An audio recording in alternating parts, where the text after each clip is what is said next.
Bonjour à tous, salut les éveillés, bienvenue sur Wake Up TV. Aujourd'hui, on va parler de la nourriture. Alors j'ai remarqué beaucoup de personnes se posent la question de savoir quoi mettre comme nourriture dans son sac d'évacuation, ou alors quoi stocker à l'intérieur. Euh, En termes de nourriture, c'est une bonne question. Mais avant d'y répondre, il faut que je vous raconte une histoire. C'est l'histoire des jumeaux Tim et Tom. Ils se sont lancés un défi, en fait, parcourir plusieurs kilomètres. En fait, ils n'ont pas défini la distance. En fait, leur but, c'est de savoir qui ira le plus loin en marchant avec seulement un sac à dos de 10 kilos.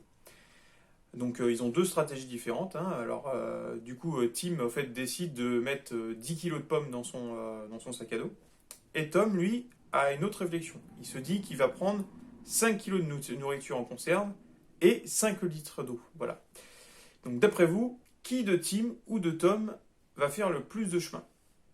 Donc, quand on parle nourriture en survie, il faut avoir en tête que votre corps est une machine. Donc, certes, une machine bien construite, mais une machine quand même.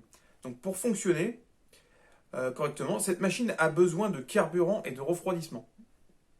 Donc, votre corps a besoin d'énergie pour pouvoir avancer et de liquide pour refroidir. Donc, pour faire simple, vous devez manger pour pouvoir faire le plein et boire pour refroidir la machine. Alors pour ça, on va visualiser un peu le principe d'une voiture, une voiture thermique. Alors, c'est plus facile de savoir, de se projeter là-dessus. Une voiture thermique, en termes de distance, etc., on est capable de dire que, par exemple, votre voiture, en fait, elle fait du 5 litres pour 100 km. Donc on sait que si je mets 5 litres d'essence dedans, elle avancera de 100 km. Donc ça, c'est le principe d'une voiture, quoi. Donc si vous vous dites j'ai 1000 km à faire, bon bah là c'est facile, hein, vous multipliez vos 5 par 10 et du coup ça vous donnera 50 litres. Vous saurez que vous aurez besoin de 50 litres pour parcourir vos 1000 km. Et du coup on va prendre ce principe-là pour l'être humain en fait.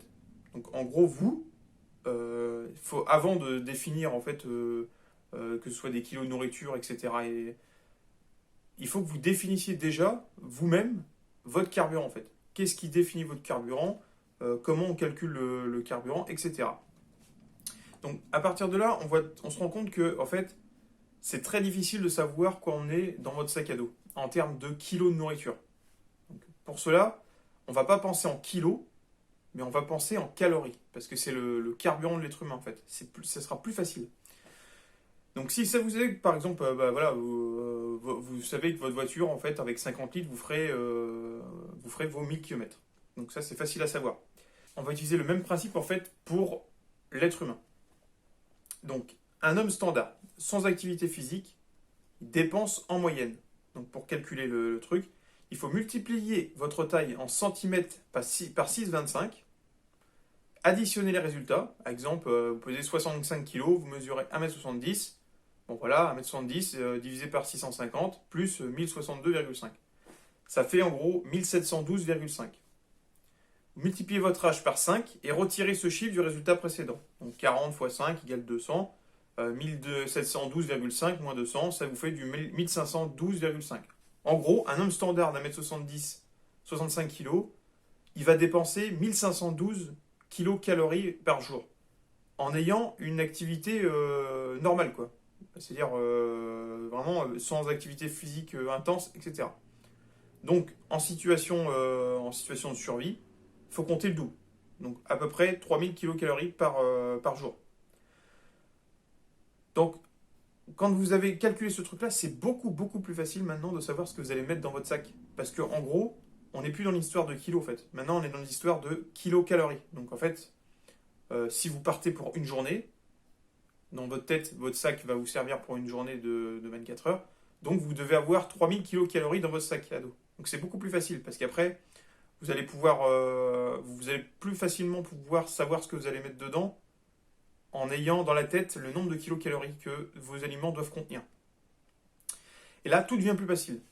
Si vous savez maintenant combien votre corps a besoin par jour en situation de survie, vous multipliez ce chiffre par le nombre de jours à l'extérieur, et voilà, c'est QFD en fait. Une fois que vous avez cet élément, sachez aussi que vous devez boire 1,5 litre d'eau par jour. Ça, c'est la consommation moyenne d'un être humain au repos, dans sa journée globale, quoi.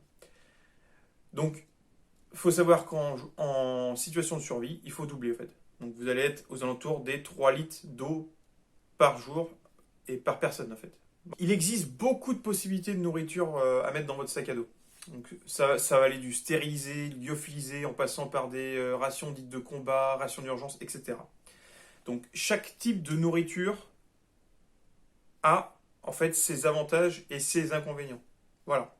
Il n'y a pas une meilleure qu'une autre. C'est une qui va être plus adaptée ou moins adaptée à votre situation. C'est quelque chose qu'il faut réfléchir. Et je pense qu'on en parlera plus tard en détail dans une autre vidéo. Donc n'hésitez pas à vous abonner pour ne pas rater les prochaines vidéos. Et je vous dis à très bientôt. Salut!